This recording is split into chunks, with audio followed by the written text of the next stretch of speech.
আমরা জানি না সে কিভাবে কথা বলাইছে, আমরা তো এত কিছু বুঝতাম না, তখন তো নতুন অবস্থায় ছিলাম, বুঝতাম না। পরে কথা বলাইছে বলাইছে পরে আমরা কি করলাম, রাজি হয়ে গেলাম। রাজি হওয়ার পরে আমাদেরকে, আমরা তো আর ইন্ডিয়া কোনটা দুবাই কোনটা আমরা তো আর বুঝবো না, আমরা তো কোনোদিন যাই নাই। তারপর আমরা ফ্লাইট, আমাদের সময় হয়ে গেছে ফ্লাইট, আমাদেরকে সবকিছু ওকে করে দিয়ে আমাদের এয়ারপোর্টে ঢুকাই দিছে। তারপরে আমাদের ফ্লাইট এসে রাতে 9টা বাজে, আমরা প্লেনে উঠে গেছি।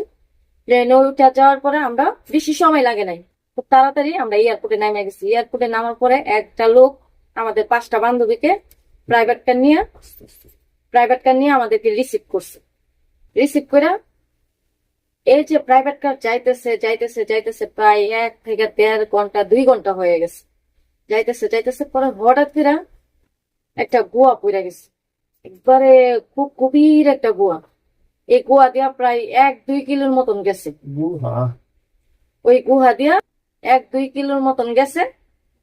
যাওয়ার পরে বিশাল বড় একটা গেট, বিশাল বড় একটা গেট। তারপরে ওই গেট দিয়া প্রাইভেট কারটা ঢুকছে। ঢুকার পরে ওইখানে ঢুকার পরেও আরো অনেকগুলা গেট, প্রায় 20টা গেট, প্রায় 20টা গেট, বিশাল বড় বাউন্ডারি, বিশাল বড়। তারপরে আমরা শুধু একটা গেট দিয়ে ঢুকছে।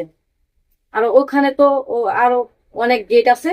তো প্রত্যেকটা গেটের ভিতরে প্রায় 15টা 20টা করে ফ্ল্যাট আছে ওটার ভিতরে, একবারে সবকিছু আছে।